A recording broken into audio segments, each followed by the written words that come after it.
Assalamualaikum warahmatullahi wabarakatuh.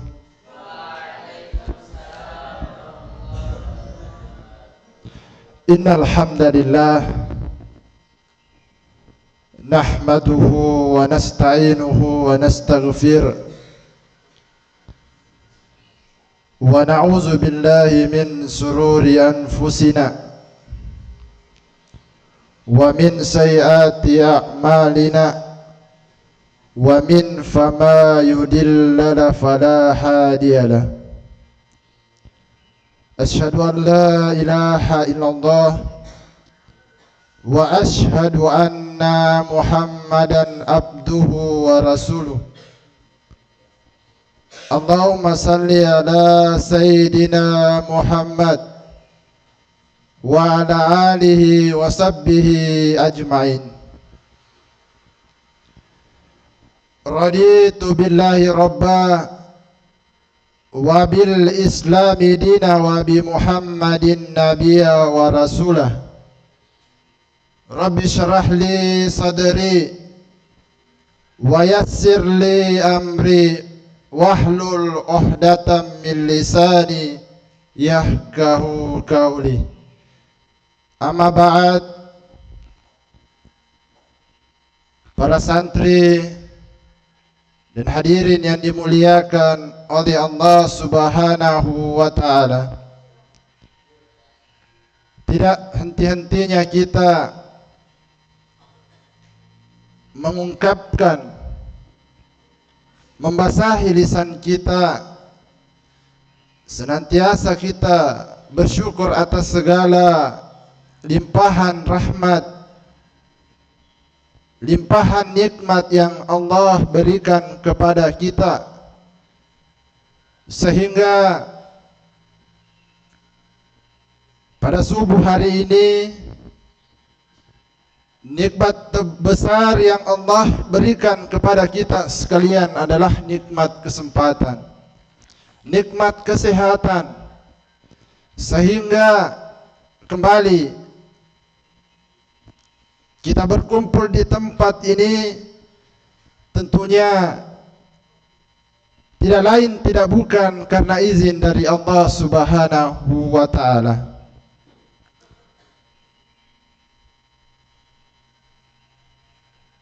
Ketika manusia ingin menghitung atau mengakumulasi nikmat yang Allah berikan kepada setiap manusia,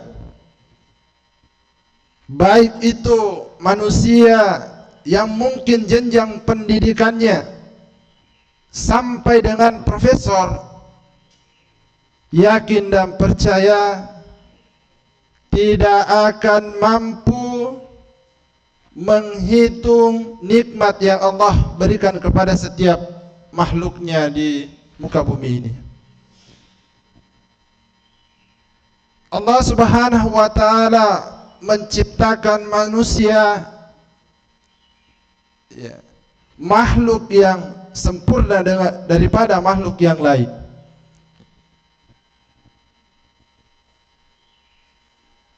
Para santri dan hadirin yang dimuliakan oleh Allah Subhanahu wa ta'ala, tak lupa juga kita senantiasa bersolawat kepada baginda Nabi Muhammad sallallahu alaihi wasallam. Allahumma salli ala Sayyidina Muhammad wa ala ali Sayyidina Muhammad. Nabi yang menjadi role model, Nabi yang menjadi panutan umat Islam, Nabi yang menjadi pemimpin tertinggi, yaitu baginda Nabi Muhammad sallallahu alaihi wasallam.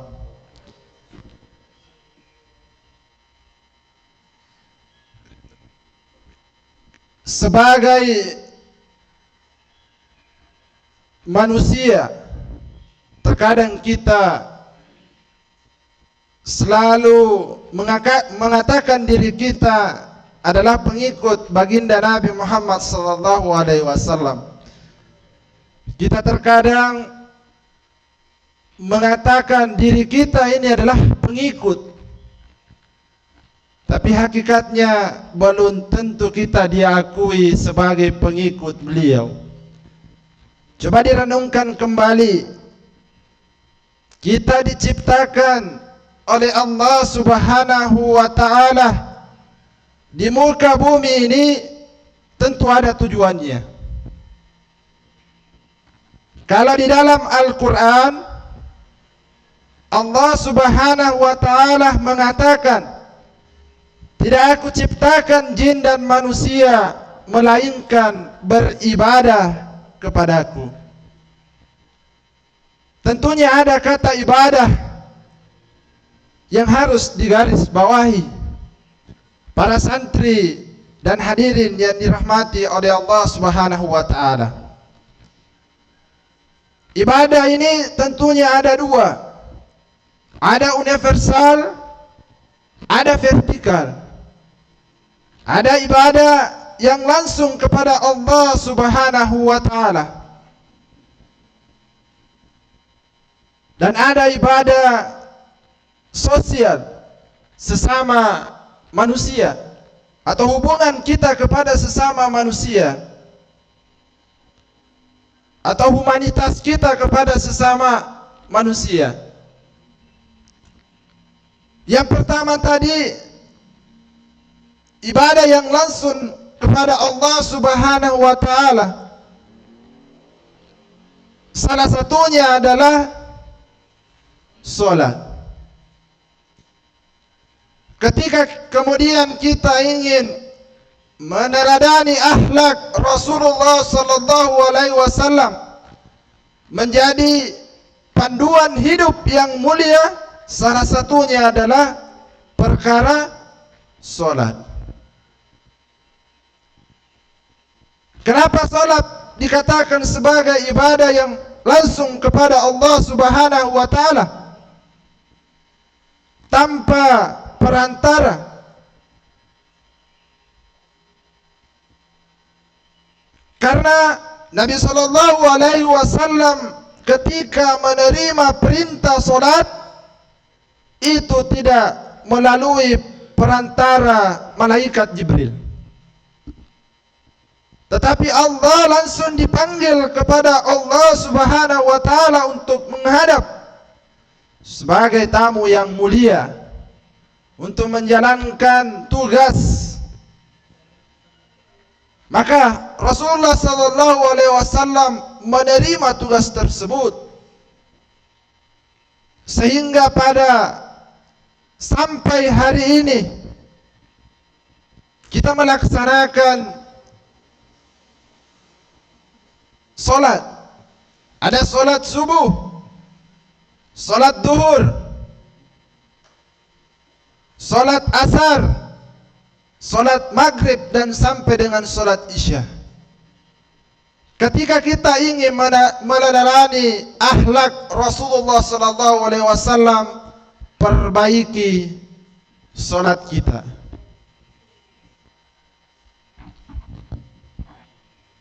Ketika salat kita ini tidak sempurna, tidak diterima oleh Allah Subhanahu wa ta'ala, maka gugurlah semua amalan-amalan yang pernah kita kerjakan.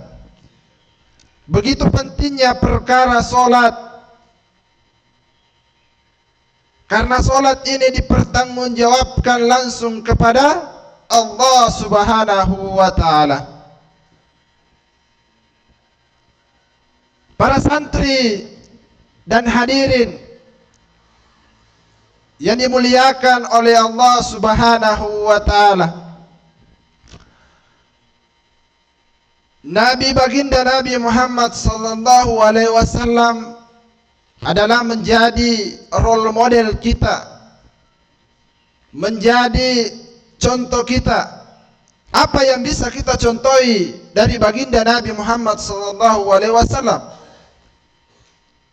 Di antaranya baginda Nabi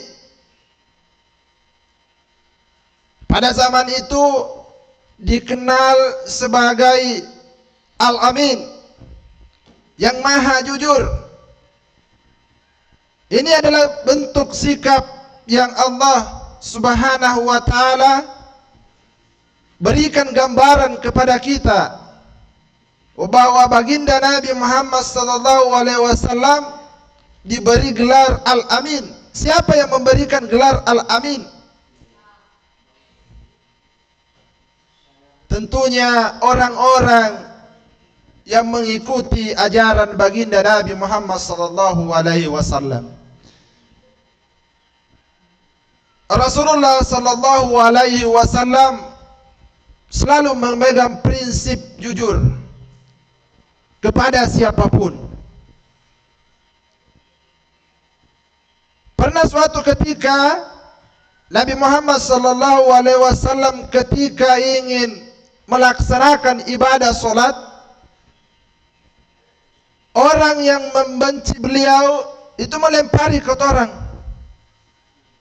Nabi Muhammad sallallahu alaihi wasallam, pertanyaannya, apakah beliau marah ketika dilempari kotoran? Tentunya tidak. Ini adalah sikap rendah hati, sikap pemaaf dari baginda Nabi Muhammad sallallahu alaihi wasallam. Apakah sekarang masih ada yang mencontohi keteladanan baginda Nabi Muhammad sallallahu alaihi wasallam? Mungkin kondisi kita pada hari ini baru diberikan perkataan yang mungkin sifatnya bercanda, itu sudah dimasukkan dalam hati. Tapi coba kita renungkan kembali ketika baginda Nabi Muhammad SAW dilempari kotoran, Nabi tidak marah kepada orang yang melemparinya kotoran. Di hari kedua terulang lagi, di hari ketiga terulang lagi. Dan ada satu ketika baginda ketika keluar dari rumahnya, orang yang membenci beliau itu meludahi beliau. Apakah baginda Nabi Muhammad SAW marah? Tidak. Sampai-sampai satu ketika Nabi Muhammad SAW heran, orang yang sering meludahi beliau pada hari itu tidak ada. Sehingga Nabi Muhammad SAW bertanya-tanya, kemana si fulan? Sehingga didatangilah rumah orang tersebut. Ternyata orang yang sering menzolimi baginda Nabi Muhammad SAW dalam kondisi sakit. Tapi masih sempat-sempatnya baginda Nabi Muhammad SAW berkunjung ke rumahnya, membawakan roti sebagai bentuk kasih dan cinta kepada sesama manusia. Andai kata Nabi Muhammad SAW ingin membalas perbuatan orang itu, tentunya ia langsung berdoa kepada Allah Subhanahu wa ta'ala, memerintahkan malaikat Jibril menyampaikan doa kepada Allah Subhanahu wa ta'ala untuk menghukum orang itu. Tetapi apa kata baginda Nabi Muhammad SAW? Izinkan aku wahai Jibril, ketika saya diperintahkan untuk berdoa kepada Allah Subhanahu wa ta'ala, maka saya ingin berdoa, berilah hidayah kepada orang tersebut, karena bisa jadi orang tersebut tidak paham ajaran yang saya bawa. Bayangkan, begitu indahnya Islam, begitu indahnya ajaran yang dibawa oleh baginda Nabi Muhammad sallallahu alaihi wasallam. Ada prinsip yang pertama, selalu menebarkan kasih sayang kepada sesama manusia. Yang kedua, menghargai sesama manusia. Jadi meneladani akhlak baginda Nabi Muhammad sallallahu alaihi wasallam tentunya secara menyeluruh. Dan ini insyaallah menjadi panduan hidup mulia. Dan bisa jadi ini menjadi jalan syafaat kita bertemu dengan Rabb kita Allah Subhanahu wa taala. Karena tanpa syafaat baginda Nabi Muhammad sallallahu alaihi wasallam kita tidak akan berjumpa dengan Rabb kita baginda Nabi Muhammad sallallahu alaihi wasallam. Tingkatan tertinggi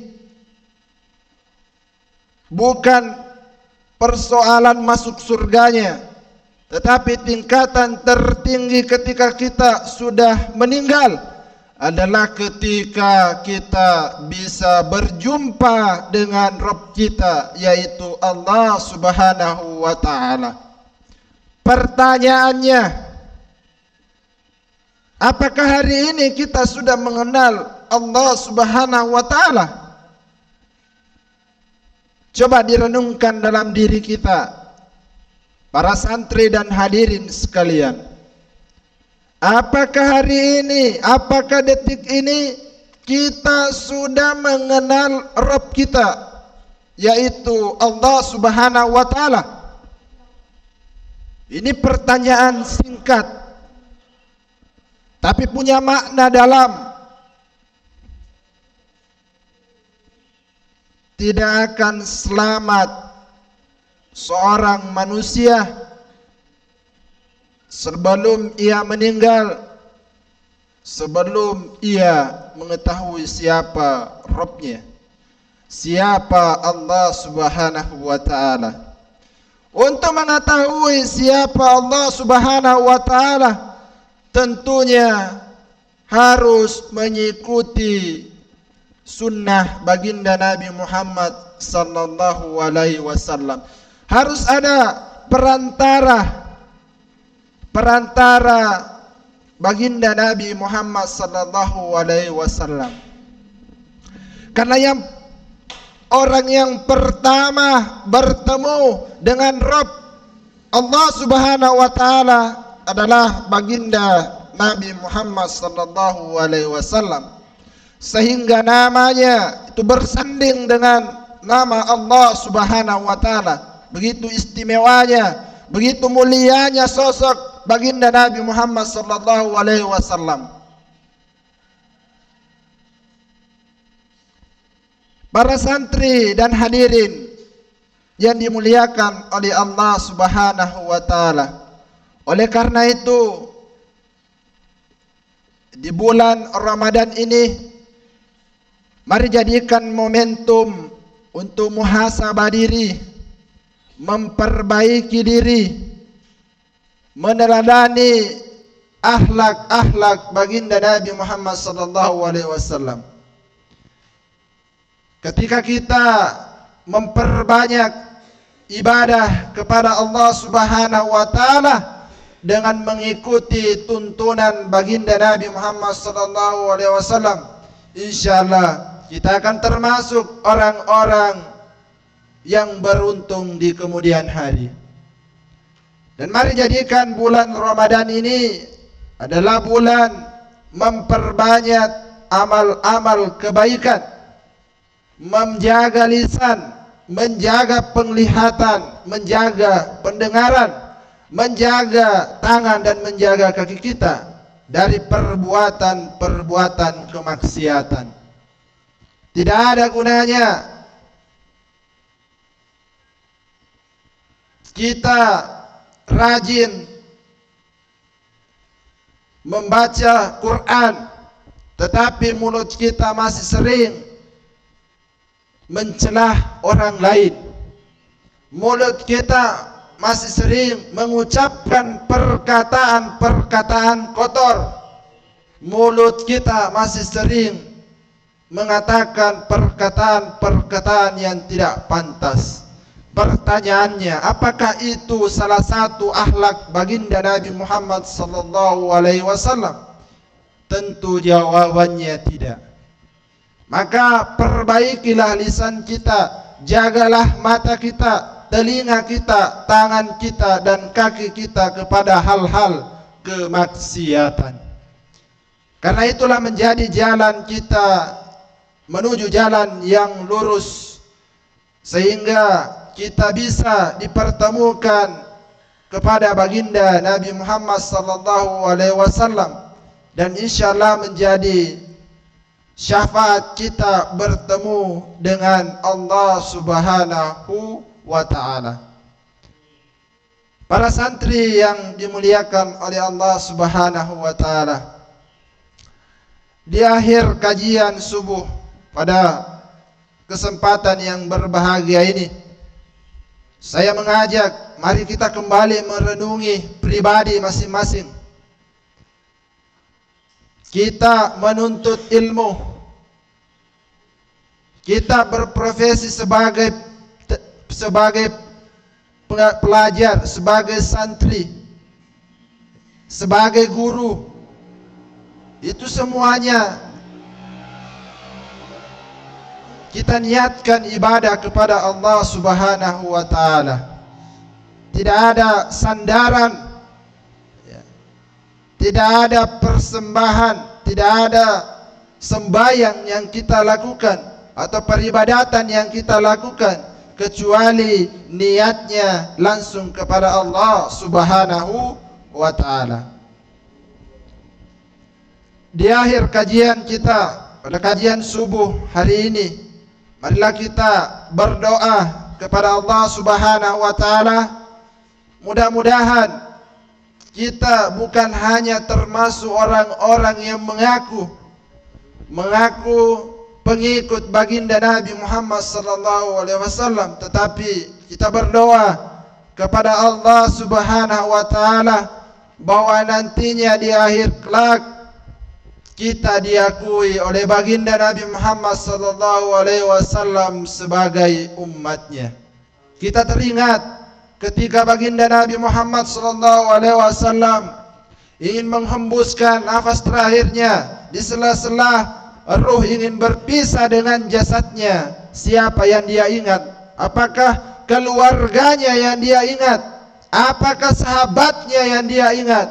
Bukan, tetapi ummati, ummati, ummati, umatnya yang dia khawatirkan kelak.